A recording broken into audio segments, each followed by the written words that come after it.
ಜೀವನದಲ್ಲಿ ಆದಷ್ಟು ಸಂತೋಷದಿಂದಿರಲು ಪ್ರಯತ್ನಿಸಿ. ಇನ್ನು ಎಷ್ಟು ಸಮಯ ಉಳಿದಿದೆ ಎನ್ನುವುದು ಯಾರಿಗೂ ಗೊತ್ತಿಲ್ಲ. ಇಲ್ಲಿ ಎಲ್ಲರೂ ಕಾಣದ ಕೈಗೊಂಬೆಗಳು ಮಾತ್ರ. ಮಾನಸಿಕ ಬಲಹೀನ ಸೇಡನ್ನು ತೀರಿಸಿಕೊಳ್ಳುತ್ತಾನೆ. ಶಕ್ತಿಶಾಲಿ ಅತಿ ಬೇಗ ಕ್ಷಮಿಸಿ ಬಿಡುತ್ತಾನೆ.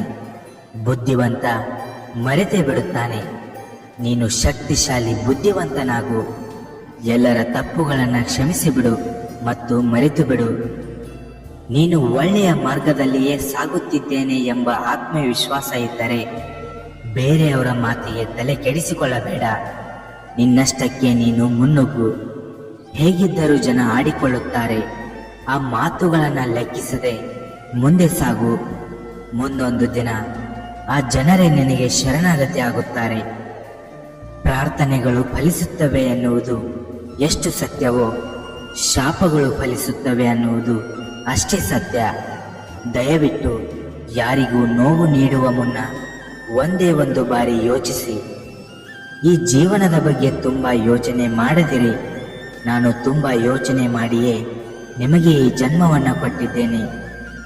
ಈ ಭೂಮಿಯ ಋಣ ಮುಗಿದಿಲ್ಲ ಎಂದಾದರೆ ಎಂತಹ ರೋಗ ಬಂದರೂ ಏನೂ ಆಗುವುದಿಲ್ಲ. ಋಣ ಮುಗಿಯಿತು ಎಂದರೆ ನಮ್ಮೆತ್ತರಕ್ಕೆ ಹಣದ ರಾಶಿ ಸುರಿದರೂ ನಾವು ಉಳಿಯುವುದಿಲ್ಲ. ಧರ್ಮೋ ರಕ್ಷತೆ ರಕ್ಷಿತಃ. ಓದುವುದನ್ನು ಬರೆಯುವುದನ್ನು ಕಲಿಯುವುದು ವಿದ್ಯಾಭ್ಯಾಸವಲ್ಲ, ವಿವೇಕವನ್ನು ಕಲಿಸುವುದೇ ನಿಜವಾದ ವಿದ್ಯಾಭ್ಯಾಸ. ಎದುರಾಳಿ ಎಷ್ಟೇ ಒಳ್ಳೆಯವನಾಗಿದ್ದರೂ ಆತ ಒಳ್ಳೆಯ ಧರ್ಮದ ಪಕ್ಷದಲ್ಲಿದ್ದರೆ ಆ ಧರ್ಮವೇ ಅವನನ್ನು ಕಾಪಾಡುವುದು. ಒಂದು ವೇಳೆ ಅವನು ಅಧರ್ಮದ ಪಕ್ಷದಲ್ಲಿದ್ದರೆ ಸೋಲಲೇಬೇಕು. ಇಲ್ಲದಿದ್ದರೆ ಧರ್ಮ ಸೋಲುತ್ತದೆ, ಅಧರ್ಮ ಗೆಲ್ಲುತ್ತದೆ. ನಿಮ್ಮಲ್ಲಿರುವುದನ್ನು ಕೊಟ್ಟು ನೋಡಿ. ನಿಮ್ಮಂತಹ ಶ್ರೇಷ್ಠ ವ್ಯಕ್ತಿ ಯಾರೂ ಇಲ್ಲ.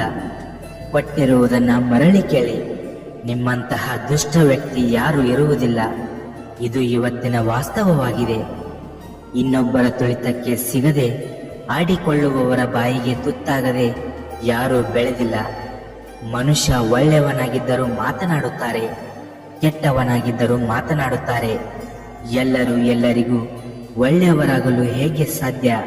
ಹಾಗೆಯೇ ಎಲ್ಲರಿಗೂ ಎಲ್ಲರೂ ಕೆಟ್ಟವರಾಗಿರಲು ಸಾಧ್ಯವಿರುವುದಿಲ್ಲ. ಇರುವುದರಲ್ಲಿಯೇ ಖುಷಿಯನ್ನು ಹುಡುಕಬೇಕು.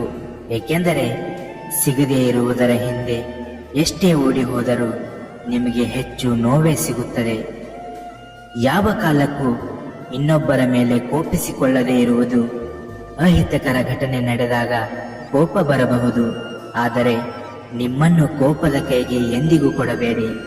ಕೋಪ ಬಂದಾಗ ಕೋಪ ಎಳೆಯುವ ತನಕ ಮೌನ ವಹಿಸಿ. ಅದರಿಂದಾಗುವ ಅನಾಹುತಗಳು ತಪ್ಪುತ್ತವೆ. ಕಾಮ ಕ್ರೋಧದ ಬಗ್ಗೆ ಕೃಷ್ಣ ಭಗವದ್ಗೀತೆಯಲ್ಲಿ ಅನೇಕ ಬಾರಿ ನಿಮ್ಮನ್ನು ಎಚ್ಚರಿಸುತ್ತಾನೆ. ನೆಮ್ಮದಿಯ ಜೀವನಕ್ಕೆ ಕೋಪ ಮತ್ತು ಅಹಂಕಾರಗಳು ಮಾರಕ ಎಂದಿದ್ದಾನೆ. ಏನಾಗುತ್ತದೆಯೋ ಎಂದು ಯೋಚಿಸಬೇಡಿ. ಯೋಚಿಸುತ್ತಾ ಎಂದು ನಿಲ್ಲಲು ಬೇಡಿ. ಏನಾದರೂ ಸಂಭವಿಸಿದರೂ ಅದು ನಮ್ಮ ಒಳಿತಿಗಾಗಿಯೇ. ಎಲ್ಲವೂ ದೇವರ ಇಚ್ಛೆಯೇ. ಜೀವನದಲ್ಲಿ ಏನು ಮಾಡಬೇಕೆಂಬುದನ್ನು ರಾಮಾಯಣ ಹೇಳಿಕೊಡುತ್ತದೆ. ಜೀವನದಲ್ಲಿ ಏನನ್ನ ಮಾಡಬಾರದೆಂಬುದನ್ನು ಮಹಾಭಾರತ ಹೇಳಿಕೊಡುತ್ತದೆ. ಜೀವನದಲ್ಲಿ ಹೇಗೆ ಬದುಕಬೇಕೆಂಬುದನ್ನು ಭಗವದ್ಗೀತೆ ಹೇಳಿಕೊಡುತ್ತದೆ. ತಪ್ಪುಗಳು, ಸೋಲುಗಳು, ಅವಮಾನಗಳು ಮತ್ತು ತಿರಸ್ಕಾರಗಳು ಇವುಗಳೆಲ್ಲ ಉನ್ನತಿ ಮತ್ತು ಬೆಳವಣಿಗೆಯ ಭಾಗಗಳು. ಯಾವ ವ್ಯಕ್ತಿಯು ಈ ಅನುಭವಗಳಿಂದ ಹಾದು ಹೋಗದೆ ಜೀವನದಲ್ಲಿ ಗೌರವದ ಸ್ಥಾನವನ್ನು ಪಡೆದುಕೊಳ್ಳಲು ಸಾಧ್ಯವೇ ಇಲ್ಲ. ಮಾನವನು ಜೀವನದಲ್ಲಿ ಮುಂದೆ ಬರಲು ಯಾವ ಪದವಿ ಅವಶ್ಯಕತೆ ಇರುವುದಿಲ್ಲ. ಒಳ್ಳೆಯ ಮಾತು, ಒಳ್ಳೆಯ ವಿಚಾರ, ನಿರ್ಮಲ ಹೃದಯ ಮನುಷ್ಯನನ್ನ ಉನ್ನತವಾದ ಸ್ಥಾನಕ್ಕೆ ಇರಿಸುತ್ತದೆ.